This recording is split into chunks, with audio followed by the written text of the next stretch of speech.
Michel Salofkos, bonjour. Nous allons continuer ensemble ce tour du monde vers les villes et les pays innovants. Et nous allons faire un grand saut. On va se retrouver sur la côte Pacifique. On va aller aujourd'hui en Californie, et plus précisément Paul. à San Francisco. Alors en préparant cette interview, je me disais pour mes grands-parents, et peut-être un peu pour nous, San Francisco, c'était l'image du Far West, de la conquête de la Californie par les chercheurs d'or qui avaient amené dans ce bord d'océan des gens de sac et de corde. Et j'ai même lu qu'on appelait cette région la Barbary Coast, tellement elle était un peu hors la loi. Ça a été ensuite le film de Steinbeck, l'œuvre de Steinbeck, tournée par John Ford, Les raisins de la colère, avec les aventures de la famille Joad qui vont chercher en Californie cette terre promise, dure, âpre, mais où ils espèrent vivre du fruit de leur terre. Et puis la Californie change, ça devient la Beat Generation, la génération hippie. Et maintenant, quand on pense de Californie, c'est la Silicon Valley, c'est-à-dire des capitalisations énormes, le monde de l'innovation, de la haute technologie.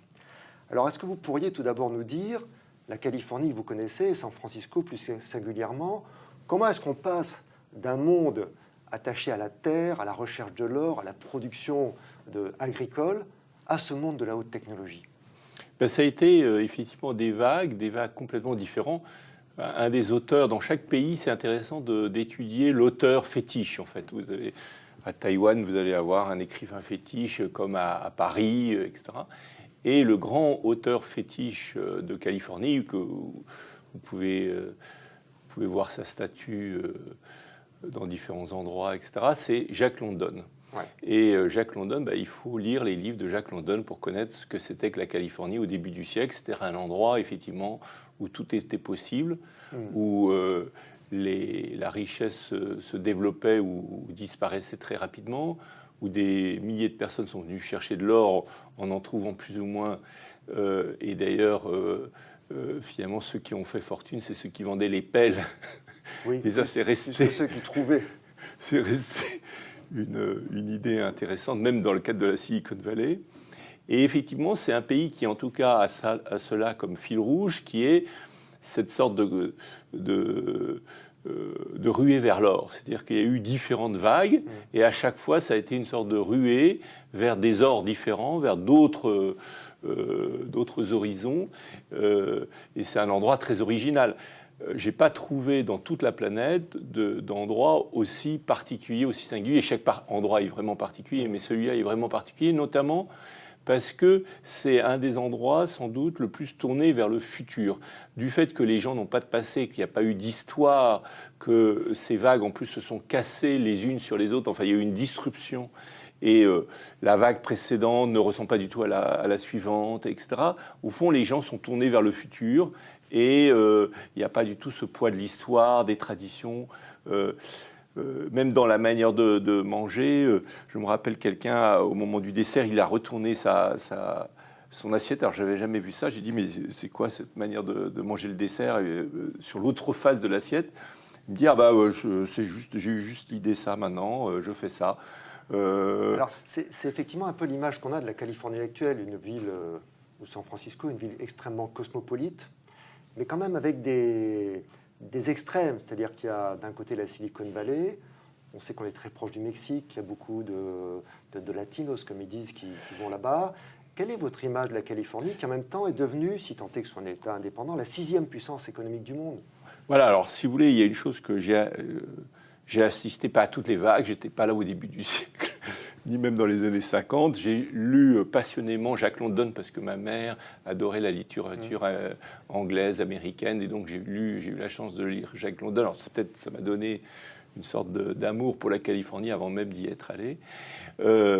Et effectivement, ce que j'ai pu regarder, c'est au fond la première fois où j'y vais, c'est encore une Californie limbée des années 60, 70. On est dans les années... la première fois où j'y vais, on est dans les années 90. On est encore dans une culture, il y a encore une culture présente de tout le mouvement hippie de Berkeley. La révolution psychédélique. La révolution psychédélique. Il y a encore des endroits où il y a des milliers de personnes qui se retrouvent pour faire du développement personnel, comme Esalen, etc. Donc je découvre tout ça. Au niveau intellectuel, c'est extrêmement riche. Parce qu'au-delà du côté superficiel du New Age, il y a toute une série de penseurs, de réflexions extrêmement intéressantes et originales. Et à l'époque, il y a déjà le début de ce qui va exploser ultérieurement, que j'ai vu exploser, qui va être l'informatique. Alors au début, c'est tout petit, c'est marginal. C'est des gens comme Steve Jobs, mal habillés, comme le dira un Venture Capital. Il dira oui, ma plus grande investissement, le plus bénéfique, ça a été Apple, mais vraiment il fallait le faire parce que Steve Jobs, quand je l'ai rencontré, il sentait mauvais, il était mal habillé, il fallait vraiment y croire. Donc des gens marginaux, mais qui vont être passionnés de ces nouvelles possibilités que crée l'informatique. Et à l'autre bout, ce qu'on oublie souvent, il y a les budgets de la défense. Ça, c'est la légende dorée. Maintenant, revenons à la réalité. Voilà, il y a les deux choses. Ouais. C'est très intéressant et ce mix est assez inhabituel. Et d'ailleurs, même au sein de la révolution psychédélique, il y a aussi la défense, puisque le LSD va être exploré et étudié beaucoup par la CIA, par la défense américaine. Donc, dans l'informatique, évidemment, il va y avoir beaucoup de budget de défense, puisque très vite, la défense américaine, et même le pays, va y voir un axe de reprise en main de l'économie mondiale, de compétitivité. Je vous rappelle à l'époque qu'il y a une perte de la compétitivité des États-Unis à cause de leur difficulté à moderniser leurs usines.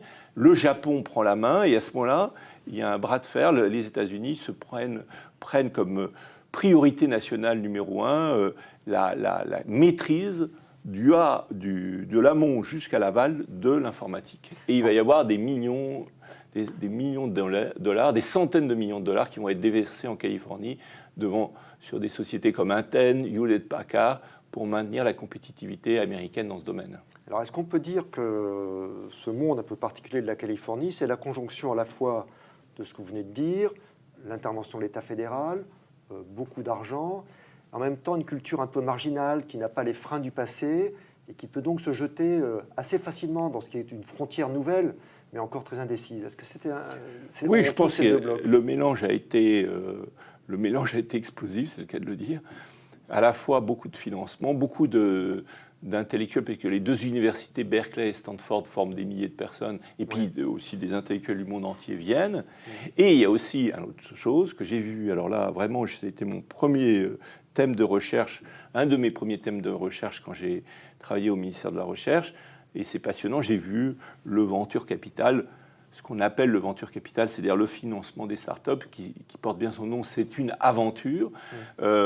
Partir tout petit, c'est en dessous des signaux, par rapport au monde bancaire, c'est infiniment petit, et petit à petit, ce métier va se développer et financer d'une nouvelle manière des nouveaux types d'entreprises que maintenant on connaît, qui sont les startups. Et petit à petit, là, en Californie, va s'inventer ce métier d'investissement et de développement à partir de rien, d'entreprises en forte croissance. Est-ce qu'on aurait aujourd'hui un indicateur qui montrerait la spécificité de la Californie, en général, la Silicon Valley, justement sur ce monde des startups qui se créent, qui se vendent, qui disparaissent, pour le situer par rapport aux autres villes? On pense à Londres, on pense à New York, à Paris aussi, qui est une place importante. Alors, vous avez tout à fait raison. Là, c'est là où la Silicon Valley est tout à fait singulière. Il y a effectivement, tout le monde a voulu faire des Silicon Valley partout, y compris les Américains, il ne faut pas oublier, nous les Français aussi, puisque même dans le sud de la France, on a essayé de monter une Silicon Valley, etc. La Silicon Valley reste de très loin un endroit de développement des startups extraordinaire, dans la mesure où un très bon indicateur qui est l'exit volume, c'est-à-dire la quantité d'entreprises, startups qui sont vendues soit à des grands groupes, soit revendues à une autre startup qui a grossi encore plus vite, etc., comme par exemple Apple qui rachète une startup, etc., soit qu'on les rende en bourse, comme Google qui rentre en bourse à un moment donné.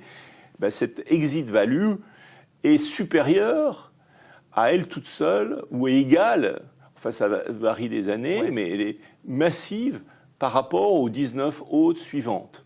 Par exemple, la deuxième, après, ça représente 47% de l'exit value planétaire, la Silicon Valley, pratiquement 50% de de la valeur est créée dans le monde entier, Oui. dans la Silicon Valley. Et après, tout de suite après, il y a Londres, qui est, je vous rappelle, la deuxième place financière Oui. au monde, Toujours la qui deuxième elle, place financière, oui.